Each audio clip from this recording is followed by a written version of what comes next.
J'ai fait de lui ce qu'il est aujourd'hui. Vraiment, je suis peinée. Je suis peinée. Je me suis mariée avec M. Kofi 2 ans. On a cheminé 2 ans après. Il m'a demandé un mariage. Ce que j'ai accepté. Je me suis mariée avec lui.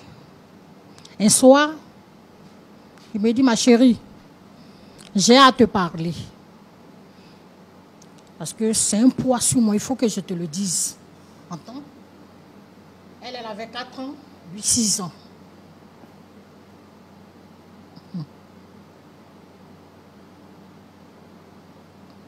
J'ai dit, chérie, je t'écoute. Il me dit, je t'ai caché quelque chose que je veux t'avouer aujourd'hui. Je dis, vas-y. Il s'est même mis en genoux. Je lui ai dit, non, chérie, il faut te relever. Il dit, j'ai 2 enfants. J'ai eu 2 enfants dehors que je t'ai cachés avant que tu n'arrives dans ma vie. J'étais tellement peinée. Je ne savais pas de mots pour placer. Je lui ai posé la question, où sont les enfants? Il m'a dit que les enfants sont avec leur mère. C'est moi-même qui ai décidé de récupérer les enfants. Les enfants sont venus, 4 ans et 6 ans. Changer les couches, accompagner les enfants à l'école, c'était ma priorité parce que je les aimais. Je les ai pris comme mes propres enfants. Les enfants sont logés dans mon cœur. Oui. Donc à cette dame, je n'ai pas de compte à rendre. J'ai demandé même à mon mari de faire venir leur maman. Parce que les enfants devaient se marier. La nouvelle était très bonne. Il fallait que la maman soit là pour qu'elle participe à la joie de ses enfants, ses soi-disant enfants. Ah. Monsieur l'animateur, j'ai mal. C'est mal de m'exposer sur un plateau pour parler de ma vie sur un plateau. Oui. J'ai tendu ma main à cette dame. C'est moi-même qui l'ai appelée pour lui dire, Jackie, tes enfants se marient. Lui s'est marié, 3 mois après, sa soeur s'est mariée. Je n'ai pas fait de distinction. Et aujourd'hui, elle me traite de sorcière. Donc vous l'avez appelée pour qu'elle vienne au mariage? Oui, je l'ai appelée pour qu'elle vienne au mariage. J'ai même dit à mon époux de l'appeler pour qu'elle vienne au mariage. Elle m'a étendu une histoire à dormir debout. Non, je ne peux pas aller derrière tout ça là. Et elle était au mariage? Elle n'y était pas. Parce qu'elle ne voulait pas venir. Elle n'y était pas. Et aujourd'hui que les enfants sont stables, ils sont indépendants. Ah, saurez jeter vous. Qu'est-ce que vous allez faire? Je n'abandonnerai pas ces enfants-là. Hein. J'ai commencé avec eux, je vais terminer avec eux. Mais tu ne les auras pas. Les enfants sont même. Tu ne les auras pas. Je les aurai. Ma chérie, je les aurai. Ce sont mes enfants. C'est pas pour toi. Alors, tu les as portés. Ah, d'abord, je parle. Finis ton histoire. Oui. Quand elle dit que vous empêchez les enfants de la voir, est-ce que c'est vrai? Non, non, non. Je lui ai toujours tendu la main. Ma porte, lui, est toujours ouverte pour qu'elle puisse venir voir les enfants. Est-ce que vous avez des enfants propres à vous avec votre mari? Non, je n'en ai pas. Voici mes enfants. Ils me le rendent ça très propre. Tout le quartier ne savait pas que moi, je n'avais pas d'enfants. Que ce sont ces enfants qui sont les miens. Et aujourd'hui, au monde des yeux, aux yeux du monde, sur un plateau de télévision, tout le monde saura que je n'ai pas d'enfants. Maman, calme-toi, maman, calme-toi. Maman, calme-toi. Si c'est aussi facile de porter une grossesse, prends pour toi.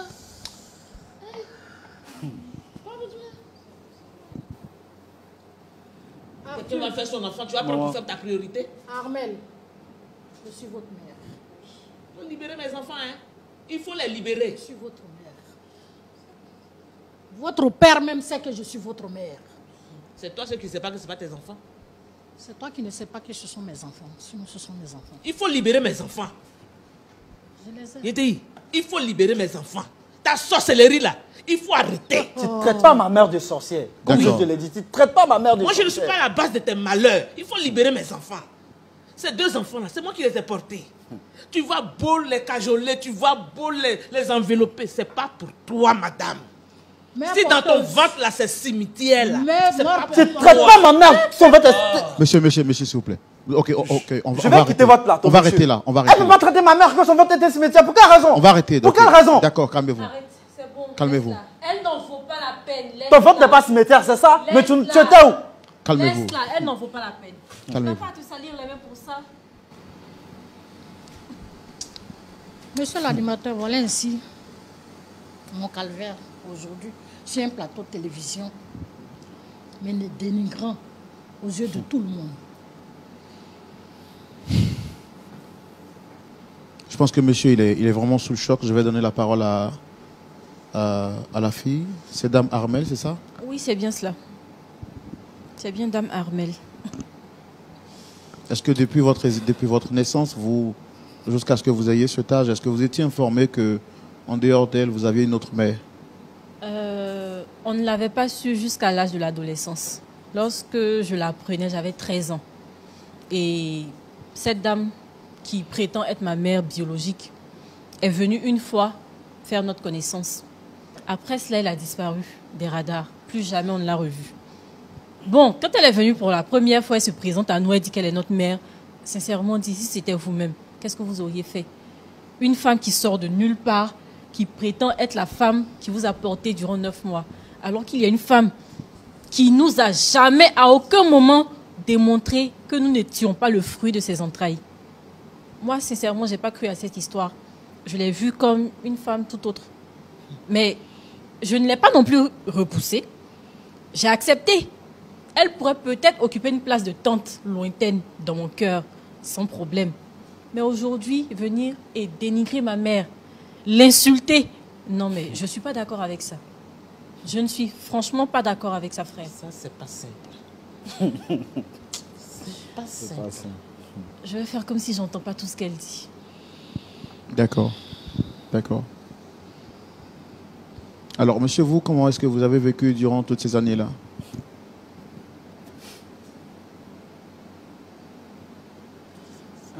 Frère Roland, vous savez souvent, il y a des blessures. Les douleurs, ça passe, mais les cicatrices, ça reste. Comme ma soeur vient de le dire, cette dame a apparu quand nous étions adolescents. Mais de vous à moi, quelqu'un qui a grandi aux côtés d'une femme, qui lui a fait de si très beaux plats, qui nous a chéris. Maman, je t'aime. Comment vous pouvez comprendre qu'une dame surgit de nulle part et elle vient et elle vous dit que c'est votre mère et elle disparaît à nouveau?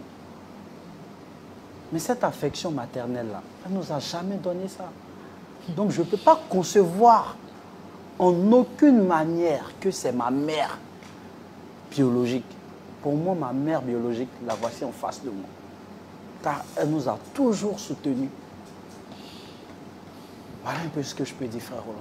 Cette dame, c'est pas ma mère. Moi, je la considère comme ma soeur l'a dit, une tante lointaine. C'est pas ma mère. Jamais c'est pas ma mère. Et je te dis, plus jamais tu vas essayer encore de venir mélanger, comme on peut le dire dans notre jargon, notre vie. Il faut vivre loin de nous. Nous sommes heureux comme ça avec notre mère. Vis loin de nous. Si tu nous aimais, tu n'allais pas nous abandonner quand nous étions petits. Tu n'allais pas nous laisser tomber. Elle a sémé aujourd'hui, tu veux récolter. Pourquoi? Je demande juste à être près de vous. D'accord. On aura le temps d'en parler. D'accord.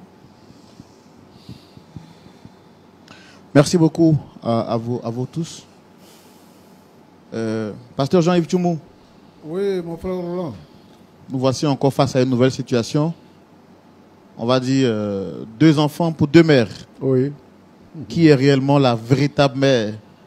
Votre point de vue, c'est tout de suite dans la rubrique à la loupe de la parole.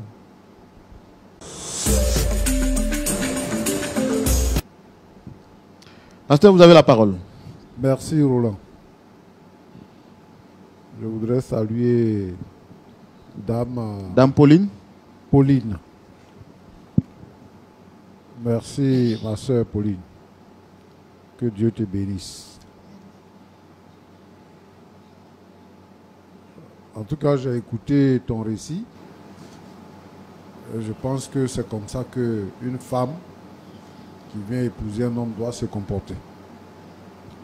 D'abord, permettre à l'homme d'être heureux et d'être honoré dans la société. C'est ce que tu as fait. Et l'aider à élever ses enfants. Parce que les enfants de ton mari, ce sont tes enfants. Et c'est ce que tu as fait. Nous sommes contents. Il y a des femmes qui n'acceptent pas les enfants de leur mari. Et elles maltraitent les enfants. Les enfants sont quelquefois obligés de quitter la maison. Elle monte son mari contre les enfants et le mari peut chasser les enfants. Mais toi, tu as fait de ces enfants-là tes enfants et tu les as élevés. C'est l'exemple que nous voulons donner à toutes ces femmes-là qui sont dans les foyers où le monsieur a déjà des enfants. Merci beaucoup pour tout cela. Nous voulons aussi profiter pour dire qu'il y a des gens qui disent, il y a les femmes qui viennent avec des enfants à la maison et disent, il faut envoyer l'enfant à son père. Quand tu acceptes de vivre avec quelqu'un, tout ce qui lui appartient t'appartient. Donc on ne doit pas faire une différence entre les enfants. Les enfants, ils sont innocents et on doit les traiter comme les enfants, même s'ils ne sont pas sortis de nos entrailles. Merci beaucoup.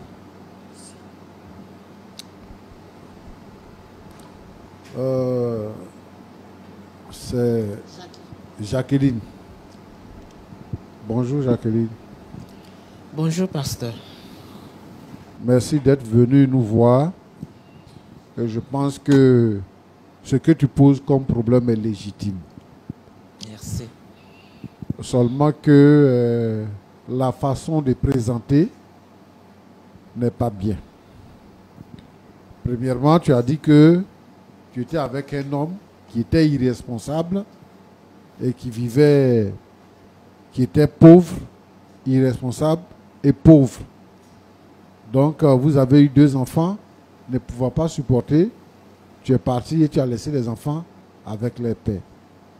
Comment toi tu veux que l'homme qui n'est pas responsable, qui n'a pas les moyens, puisse élever des enfants que toi tu as portés dans ton ventre et qui sont nés? Tu es parti, tu as laissé les enfants avec lui. Et puis, ça ne t'a pas intéressé de venir. Moi, ce que j'attendais de toi, c'était de dire que tu es venu plusieurs fois, tu as cherché à rencontrer les enfants, il a refusé, ou bien la femme qui est à la maison a refusé. Mais c'est parce que toi-même, tu n'es pas venu. Et tu t'es dit que les enfants sont avec les papas, c'est tout. Donc, par moment, tu viens. Une fois tu es venu, les enfants étaient adolescents. C'est maintenant que tu viens encore. C'est ça qui fait le problème. C'est ça qui fait le problème. Maintenant, celui que tu as dit qu'il n'était pas responsable là, et qui n'avait pas les moyens là, il a trouvé une autre femme. Aujourd'hui, il est devenu responsable. Les enfants ont grandi. Les petits là, que tu as laissés là, ils ont grandi. Ils sont devenus quelqu'un dans la société. Ils se sont même mariés. Mais si tu veux venir retrouver tes enfants là, si tu veux tisser une relation avec tes enfants, ce n'est pas en venant menacer celle qui a élevé tes enfants, la traitant de sorcière et tout ça. Et les sorcières n'ont pas mangé tes enfants, ils sont vivants et en bonne santé. Hein?